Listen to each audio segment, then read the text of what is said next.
take some more swings, but Sure. it's so convenient to have that CVS right there. Oh, dude, I go there and Tubby's all the time. I still haven't had Tubby's. I have to try Oh, Tubby's. dude, Everybody I've talks always loved so good Tubby's. about it. Yeah.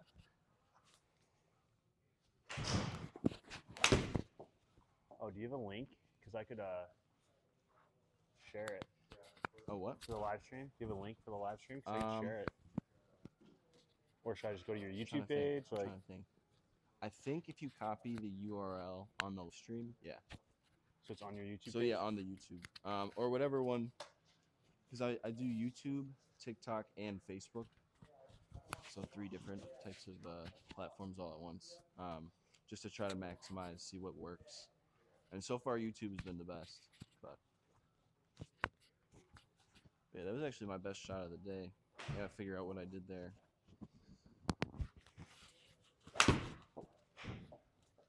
Cause that just felt like it rode up the face. Nah.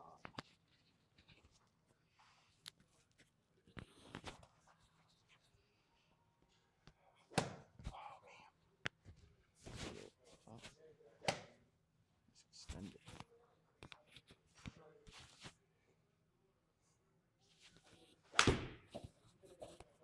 Let's get that better.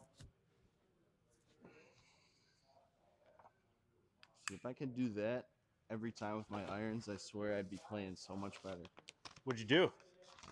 I let it hang out over here before actually swinging through. Sometimes what I do is I get so excited because I figured it out that I'll rush in and I'll go up and I'll take this too fast. And the second I take this too fast, everything else is out of sync. And then, but slowing the backswing for sure. See if I can do it again.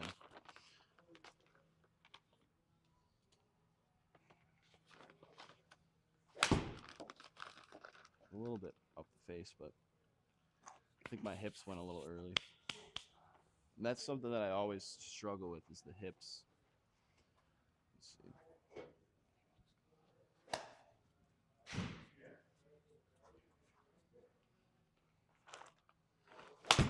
Yeah. If my hips go early, I lose everything.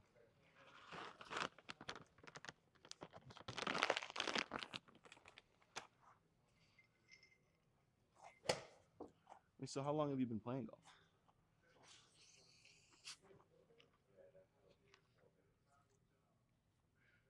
I mean, I started very loosely in high school. I was a baseball player. Oh, shoot. Just would go out with the boys very seldomly. Had a cheap set of clubs. Went to the Army. Didn't really play that much. Got hurt. Told me I'll never play again. Oh, wow. Sold my clubs. Didn't play again until I was maybe 24, 25. And it was just, again, just like slowly, just like drinking with the boys, getting into it. And that's when I was getting more into like grad school and sports psych. And golf ended up being like my like escape. Just go out there, walk, be by myself.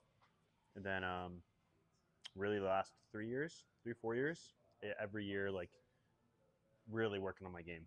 So I did not know that side of the story. That's amazing. That's awesome. yeah, I was told you I'll never swing a club again. So here we are. Take it into your own hands and just say, what's your what's the YouTube channel? I think I follow it. Gabriel Golfs. Yeah, what did I do there? I totally forgot. I kind of like.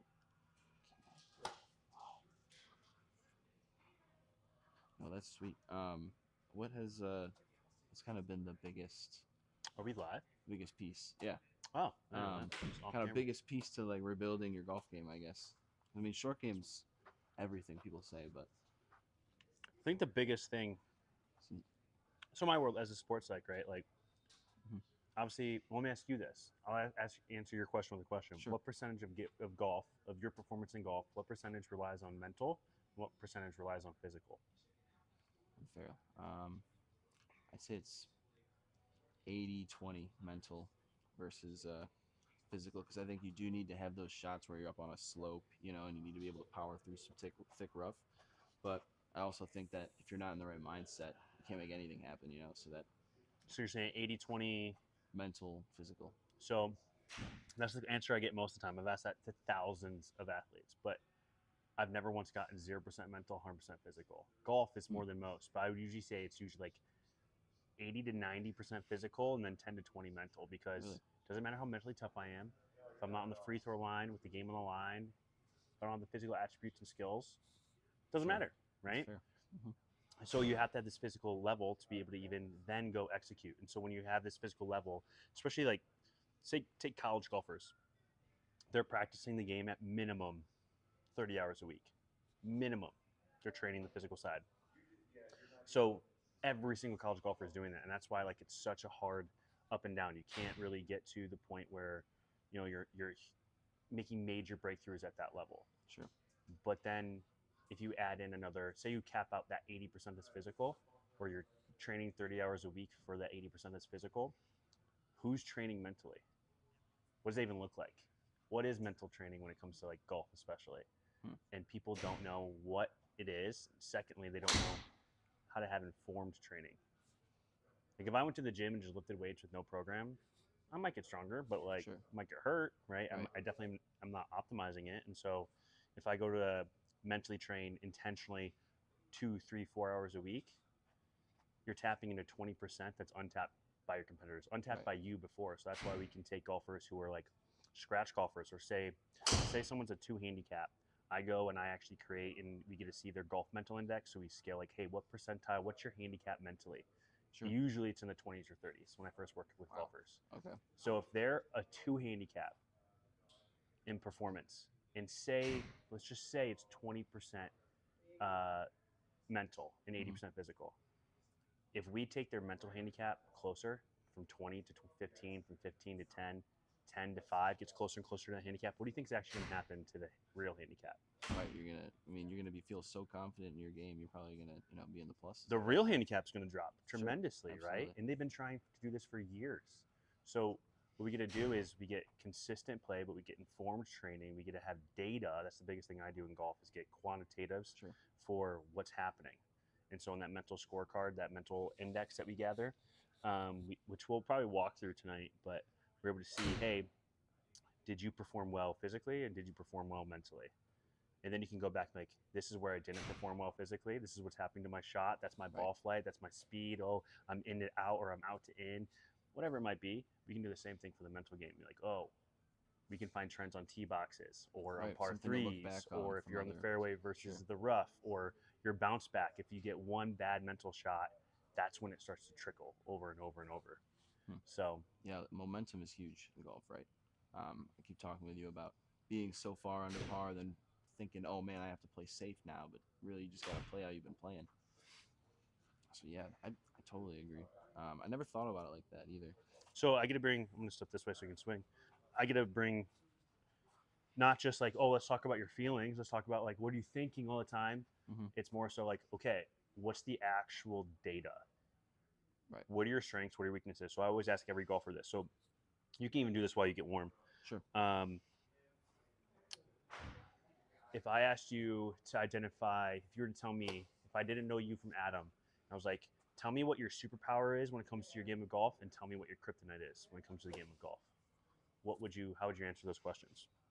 I would say I'm good at staying positive, even though sometimes in golf the last thing you want to do is stay positive. I mean, this game will tear you down. I say the worst thing about my game is I play really great. I'll play and get everything going, and then I'll realize how far under par I am, and I'll just collapse. So I think that mental aspect is kind of my kryptonite. Just looking at the scorecard and be like, wow, you're playing really well. Now you have to keep playing well to hold on to that 3 under, but really you should just keep playing. But it's hard to get out of that mental. So your superpower is staying positive. Staying positive, yeah. But then your kryptonite is not staying positive. Well, that's the thing. I'll stay positive through it. Like, I'm not gonna get mad. Like, I mean, I would say the hole-in-one challenge has definitely tested my mental abilities. So I think I've gotten really good at staying positive, but it's hard to stay positive sometimes when you're playing bad. So it's like a double-edged sword, right? Yeah, I'm just gonna put this on Instagram real quick. All right, here, let me try to find that.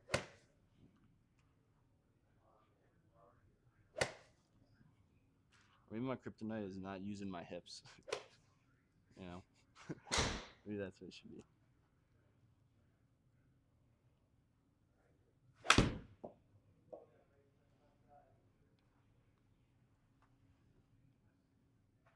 Yeah, we just get a little bit more than that. It's fine. Wait.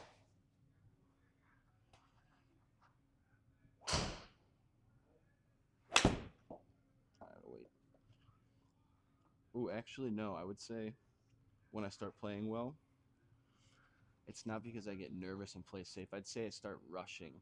That's what I would say. Rushing play. Okay. I get out of my mental zone, and I'm like, you know, I've really got the hang of this. I'm just gonna go play my game, and not think about the mental things I usually think about, and I just So you start get out of rushing the process. So you get out of process, right? Right. So that's the huge thing. Like this is actually like when I work with golfers, like it's the same thing. Look at these alignment sticks you have on the ground. Like you come and do like intentional training. You have a system, and then when we get on the course, we lose that system. And even though you're not going to put these alignment sticks down, these alignment sticks right now are training you to do something that feels unnatural, or to remind you where you do it enough times where that now feels natural. Anything outside of that box is unnatural. But then we get out there on the course and we completely lose that system. Right. So I actually like that you identified, hey, something I do well is I can stay positive. I can say positive things, but what about when it's not positive? Right. What about when everything's caving in on you, right? So I always tell, I say this, I've said this thousands of times, I'll say it 1,000 times more. But if I told you, do not think of a pink elephant, what's the first thing you think of? Sure. Don't think of a pink elephant, right? You Yeah. think of a pink elephant. Don't hit the water. What are you thinking of? Right. You're seeing yourself hit the water. If you're rushing, if you see that score, you're like, oh, this is gonna be it. Right. That probably doesn't happen all that often because you've already had the unlucky shots happen earlier in that round where you're not in that position where, like, hey, I'm on on one of my best rounds ever. Don't fuck it up. Sure. That's your don't think of a pink elephant. Right. And so then you start thinking about the exact thing that you don't want. You get out of body. You start rushing things because you're excited. Too, yeah. All this stuff, and we could get so in the weeds here with like mirror neurons and your autonomic nervous system, and like my background psychoneuroimmunology, and so that's like your interaction with your psyche, so mental health, but also active thought. Neurology, so that's your brain health and your processing systems. And then immunology and physiology, that's like your body's response. It's your heart rate. That's what your hands feel while it's gripping the club. Right. Like there's so many pros out there that literally this is why they do it. They're standing there and they get stuck. How many times have you been over a ball and you get stuck? Yeah, I feel and like you my have all hip's of not these gonna thoughts. collapse, You have all of these thoughts. Right. I want to back off, but I'm like, Is the best golf you play when you have all of these thoughts, or is it when you're just okay, that's another thing. Sometimes when I have a bunch of thoughts like don't hit it, why don't it goes where I want it to go. So that's another thing. I know you're not supposed to be thinking all that. Sometimes when I do and get up and I hit it, I don't know if it's just by chance, but it does go over really well. But there's a lot more times I'd say where all those thoughts create a bad outcome for sure. So there's a difference between talking through process and like I literally tell my golfers, because this is what I do. The professionals that we were watching earlier today, like they have caddies. They're talking through every shot, right? Yep. And so I don't want you to ignore water or ignore hazard or ignore wind or ignore like fear, right? Or ignore that you just shanked your last shot. Sure. Talk about it, speak it out, but don't leave it there. Don't catastrophize it. Right. Pop question, I guess, is how many thoughts do you think the human has every day? Maybe a couple thousand, I would say. 80,000. 80,000 is the average. Wow. 80,000. Okay. It's actually more for athletes because you go through more problem solving. Think about just a golfer. How many more thoughts you have golfing than you do when you're sitting on your couch? Everything about changing it, everything about your swing, how you're hitting it, your statistics you're looking at. Yeah. Right. So how about of the 80,000 thoughts you have a day, what percentile is negative? Hopefully not a big percentage, right? This is quantifiable, like this is research. This is we can point at this. Of those 80,000 thoughts, 80% of your thoughts are negative. 80%. Now, of those 80% that are negative, how many come true? 0, because it's all hypothetical, right? 2. Oh, okay. 2% of the 80% of your thoughts is actually stuff that is real.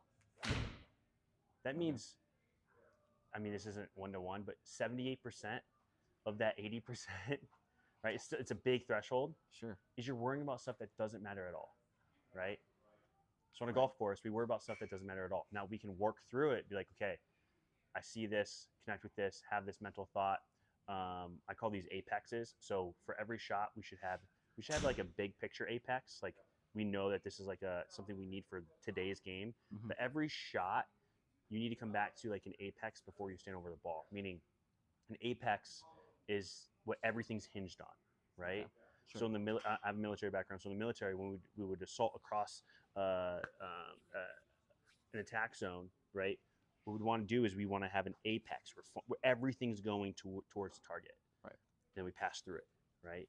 All of our attention's on this thing. If we pay attention to this thing, everything else will take care of itself. So a golf thought would be, if you have, what club is that? 7. So that's the 7-iron we're talking about, right? Sure. So say you're having a tough time with your 7-iron all day, but this shot in front of you, you need your 7-iron. Like you can't go, like it's too dangerous if you go short, right? Like your 6 just, Mm-hmm. you don't want that. Like Yeah. you need the flight of the 7, Right. the attack angle of the 7.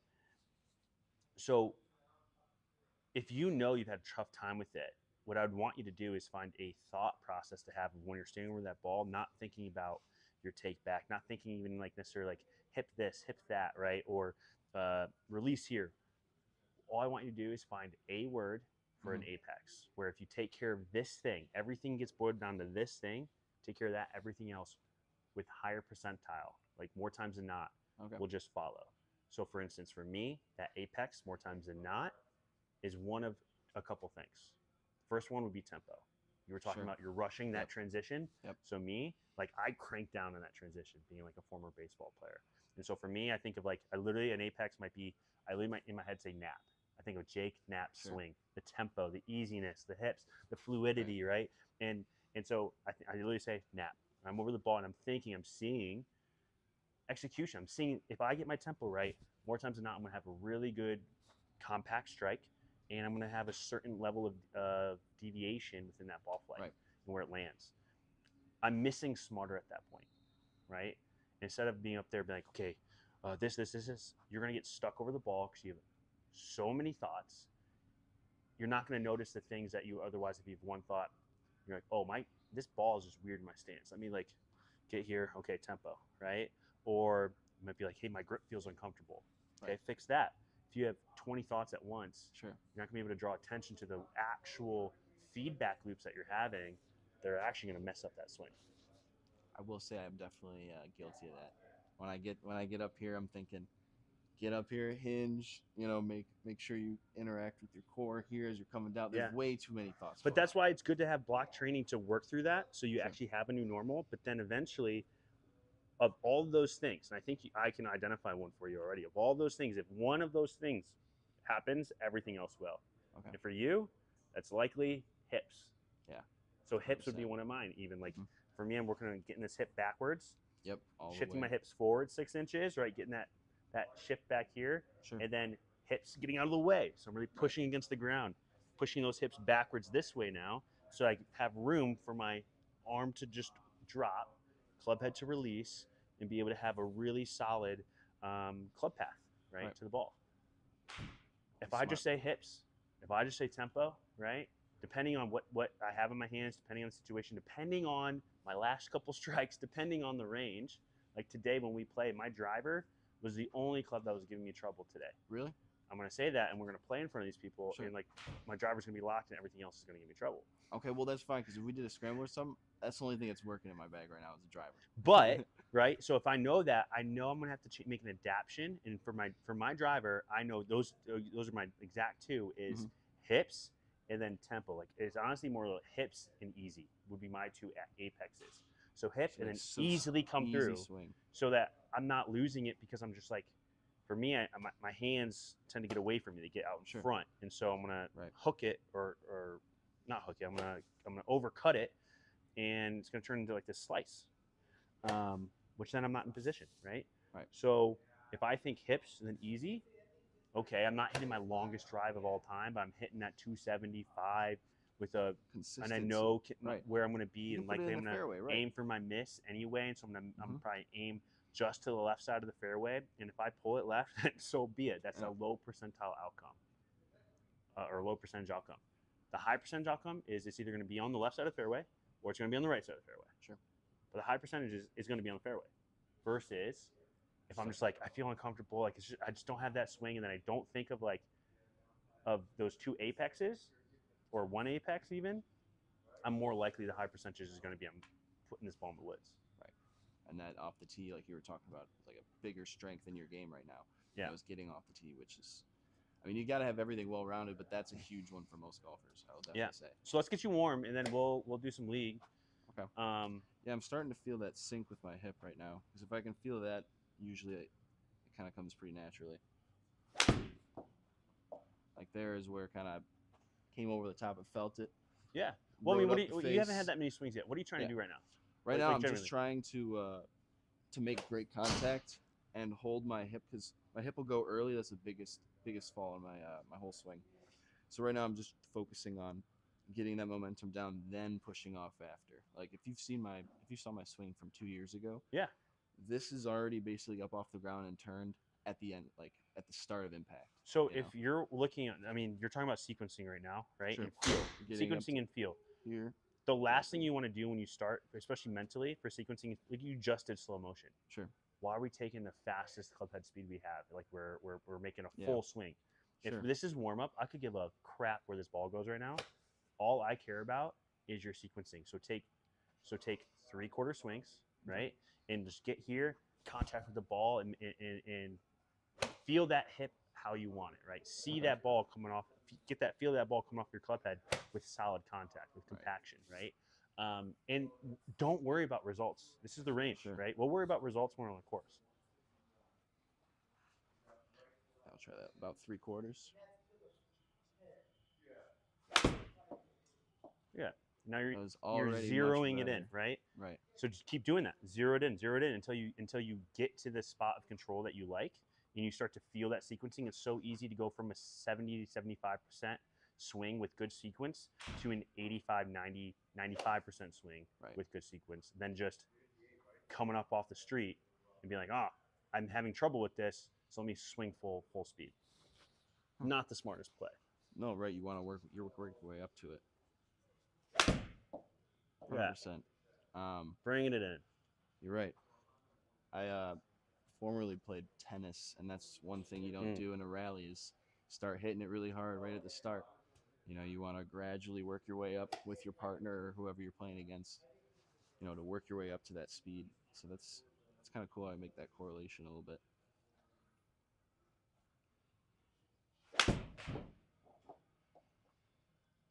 There's a feeling much better.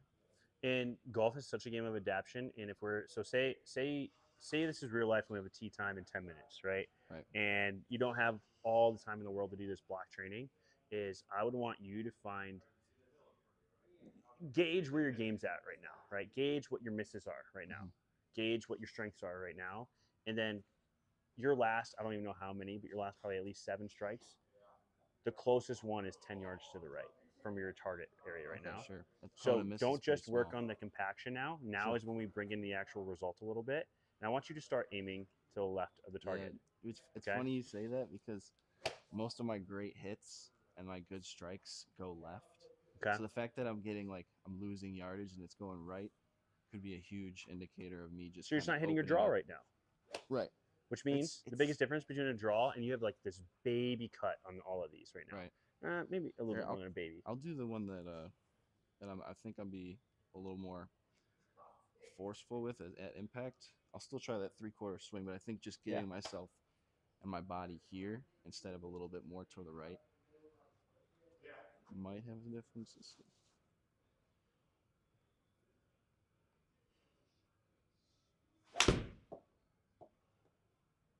So yeah, that's then a little overcorrection there, right? Significant more yardage than we've gotten from everything. Yeah, and you got your else, draw. So what I would actually have you do is let's actually get warmed up here and like take a full swing, but easy swing. It's not like swing through your feet. Right. But what I want you to do is we're going to create an apex for you different than hips, okay? Because I think it's not your hip. I think you're thinking too much about it. Really? Okay. So let's get on to something else, right? Sure. The actual thing you want at the end.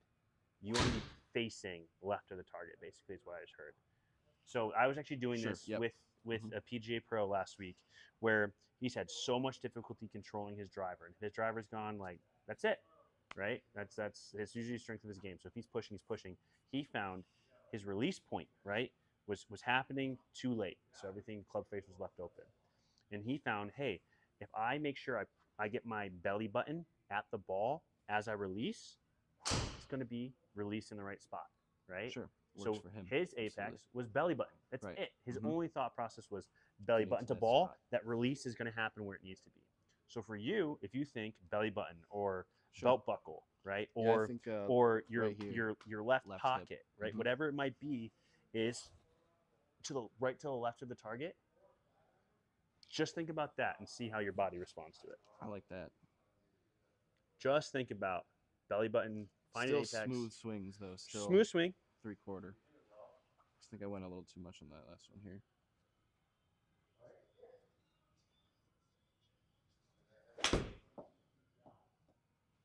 Look at that.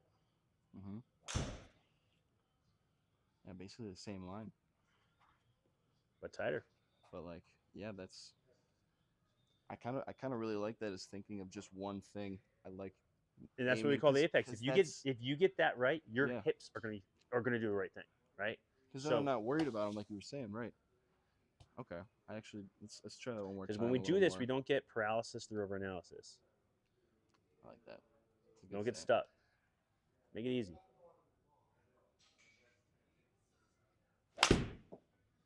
And look at that. Your Yeah. arms were so far behind your hips on that one, which is exactly opposite of what your issue is. So you overcorrected. Sure. Overcorrection is so much better before a round than not no correction. Yeah. Because guess what? I can see that. I'm sure you felt it. Oh, absolutely. It's I just mean, get yeah, back just- to sequencing. Do it again, You're right. right? Get that timing down. That's all I was thinking about, though. You're right. Just that getting to that spot on that left, and everything kind of just worked. And I barely hit that one Yeah. too. It was like a 3/4 180. When you have sequence and you have compaction, you don't need muscle.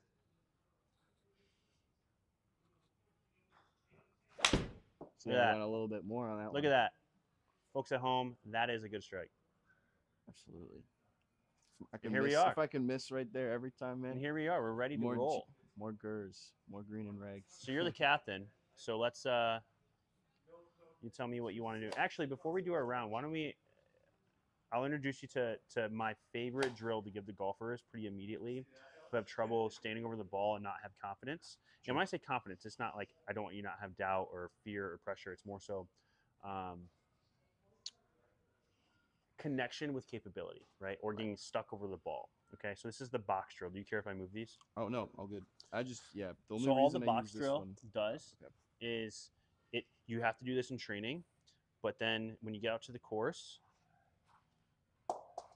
you don't need alignment 6 to do this. But basically inside this box, right? Oh, yeah, sure. Right. I actually had a video on this on my social media a couple weeks I ago. remember watching. But it, but absolutely. this is your commitment zone. Okay. If you're in this area, you are as soon as you step in, you are ready. You are committed. All right. If you're scared of that commitment, Step back. don't out. say I do on that day. All right. Figure that stuff out before that day. So this is where I want people to do practice swings outside of that box. And I know the camera probably can't see it, but I want most of that feel and you gate all those thought processes, finding that apex for that thought, be done out there. I call that the 30-foot view. Okay. Okay. This is the 3-foot view. You have 3 feet between you, your hands, 3 feet from your hands to the ball, roughly, right? So this is 3 feet, basically. That's your 30 feet. Get all of those collected, get your feel, and then when you step in, reconnect to that feel. As you're stepping in, you're already like, okay, I've seen the shot that I want to hit. I have the feel, right? I have the sequencing. Okay. Maybe you breathe, you go over that ball. Maybe you get one more like feel thing, but you're committed, and then you swing and you attack. Okay. But if at any moment when you're in here, you get stuck, okay, you lose that commitment. Get out of the box. I like that. Back off the ball. There's no Mhm. need for you to swing the ball when you're like, I don't know what to do. I'm stuck, or like the ball's a little forward in your stance, or you feel like you're aimed a little bit left, and you're like, it'll be fine. And you swing with hope. Don't swing with hope. Swing with commitment. All right. So that's the box drill. So I have people do I this like that a lot. I'm when definitely you're use that. either at the range. Sure. I Anyway. even do this on days when I'm playing outside and it's slow out there. I'll bring my alignment sticks and I'll do it on every single shot. Smart. But I would tell people, do this. When you do the box drill, don't make it block training. What I mean by that is don't hit 27 irons. hit a 7-iron, put it back in your bag. Grab a 5-iron, hit a 5-iron. Grab a 56, hit a 56. Grab a driver, hit a driver, right? Grab a pitching wedge. So make every single one where you have to work through that process out there for that specific club, for that specific shot, right? The block training right. is the box drill. The block training is not, okay, how do I get compact with the 7-iron, right? Sure. That's for a different purpose. Right. This is for committing over the ball. And Right. do it for at least 15 minutes. I like that. 4 or 5 days a week. Sure. You'll be able to step off balls more often and not feel like it's a bad thing. Then also you'll be able to stay over balls and be ready. And that's the confidence you're talking about. Yeah. I mean, you're outside, don't have to worry about anything. You're stepping inside. You're committing to everything you just did. I like that. I like that a lot. I'll definitely be using that. Yeah, here, let me actually pull up. I totally forgot to add this here. It doesn't show up all the time. If there's viewers, I'm sorry. I'm going to be eating peanuts if I'm crunching. Don't worry. If there's crunch, too bad. I'll be having some chips when it's like 4 hours in, and I really got to eat, but I can't turn off the stream, you know? So say I need to be fueled up for this. Oh, yeah. And this one will hopefully be a little easier. The last one was unreal.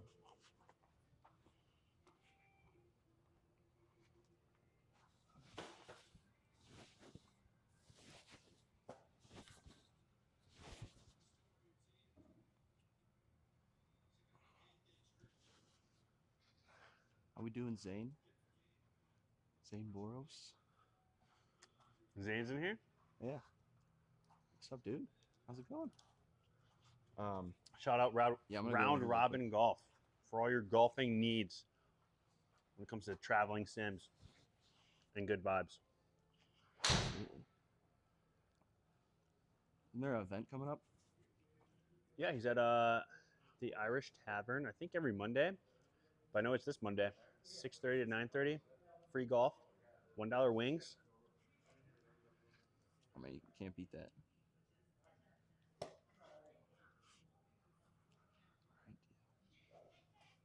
All right, step back into here. Only have one thought. Committing to it.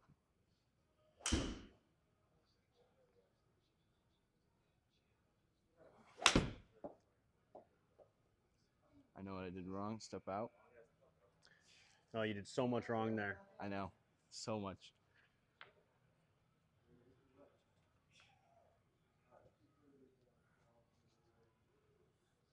That's right, the premium mobile golf sim, Round Robin Golf.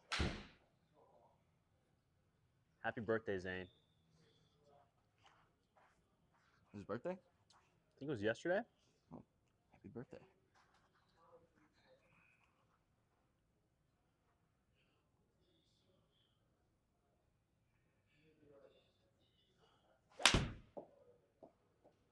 Same thing. Shoot. Here's the thing. Look at these last 2 strokes, right? Sure.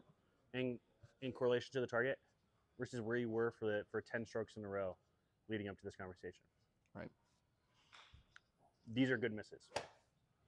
I find that I lose my swing so often, you know, and then This is golf. right. Every shot's different. Every And this line is also different. why we train this, because this is training. You're not supposed to get it right every time. Sure. You're supposed to fail through this, work through this, figure it out through this, so that when you're actually on the course, when we're actually playing, it's second nature, right? It's hard to not do this because it feels normal. And it takes a lot of reps for you to get there. Right. And that's that different confidence you need to be mentally scoring on these courses, right?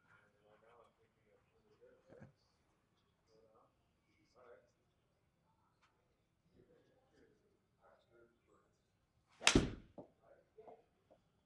That was much better. It's going way too fast. Way too fast with the takeaway. Causes everything to just. Here you be go. way That's out of good tempo. data. Yeah. I think a lot of people, right? They start to get frustrated. You right now, you want to speed up from what you're doing, right? You said that was like your kryptonite.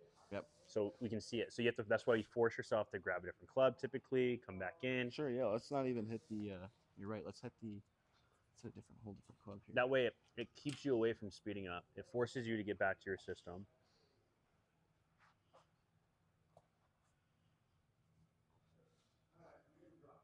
Just slow it down.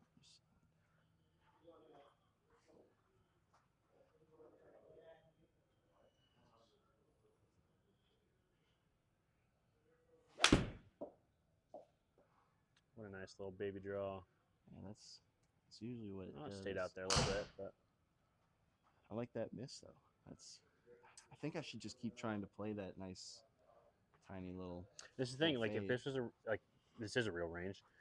Before a round, figure out what game you have that day. You're right. You're a different person every day. I've definitely heard that. So 100%. and then make decisions based off of that, not what you hope, not what you dream, not what your A game is. Like, Tiger Woods is famous for a lot of things, right? It's easy to make an example out of them. But Tiger Woods and Jon Rahm are both very famous for playing every hole backwards. Okay, so they don't start from the tee box; they start from the green. They're like, Sure. hey, what do I want into this green on this day within these conditions? How my game is feeling, and that's how they make decisions off of what to hit off the tee, where to hit off the tee. When Tiger Woods was number one in golf, I mean, his driver actually kind of sucked in the early part of his career, Hey, he was driving with irons, wasn't he?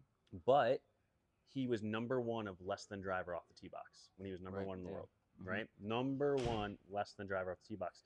Most of us, like, as amateur golfers, like, we go out there and, like, if all the boys or all the girls or everybody else has a driver, you feel weird Sure. not having it, right? There's something that's like, I want to fit in, but also, like, I want to pump it past them, Mhm. right? So this is where decision making comes into play. Like, you figure that out that day on the range, and you only change it when you show yourself proof on the course, right? Otherwise, you Consistent stay in that reps. what we call that performance zone for the day. You make decisions off of that zone that you're in. Don't be in, say, zone B, your B game, and be just expecting results as if you're in zone A, right? Your A game, or your C game, or your D game. Make decisions off of how to optimize and make high percentile decisions and results with where your game is at that day. Right, yeah, because, I mean, you wake up, you don't know what you're going to be playing. A draw, fade, Yeah. what's going to be Like working me, that day. I warmed up earlier, but when we start playing, like, I'm sure I'll be a little bit tighter. But I know my driver, like I said, is like, it's just fading to the right. So I'm likely going to be aiming more left than normal. And then from there, making sure I swing a little bit lighter with those apexes, right? And so I can keep a little bit more control and have and forfeit a little bit of distance. But that's what I got today. Other days, like you've seen it, like on our on our sheets, other days, like, I'm pumping way past Yeah. 300, right? Like, Yeah, you had just what, isn't 323 or 324? yeah, just isn't today. Sure. Maybe Well, later, but and that happens, not right now. right? Yeah, I know. That's what I'm saying. If you want to get any type of swings in or anything, let me know. I'll let you warm up, and then whenever you want to put we can put the course on for the league. Yeah, we'll do this week's league. Yeah, I don't really typically also, when I range, hit a driver too much. I like to just keep all the energy stored. You know, as long as we're just getting it into the slot that I like, I won't have a problem. You know. And this is, I have to be better about this too as just a golfer. But how many drives on PGA? What do you think the average is of how many times a PGA professional is hitting driver in a round? Oh, like a percentage Just number. or a number, Right? Okay. So say there's 72 strokes yep. in a round on average. How many of those are with the driver? Thinking you're not using par threes. I'd say at most maybe 10. 10.3. Okay. I think is the average, roughly around there, right? So 4.5 hours playing golf, you actually use that stick to poke a ball 10-ish times. Right. But most golfers, when they go to the driving range, Yeah. they're spending 90% of their time with the driver in their hands, right? Getting warmed up. This takes the most energy. Like you need to get your body warm for connection to get everything moving 100%. But, you know, like you said, like, a round is really long. Like, most people, they need control off the tee box. If their driver isn't satisfying that, they can probably play less than driver, like a Tiger Woods. Yeah. And score nice better, 1, right? 2 iron. But if you're warm and you want to make sure like, hey, these 10 shots, I want to make sure I warm up. How many putts per round does a golfer have? Oh, I mean, hopefully under 22, right?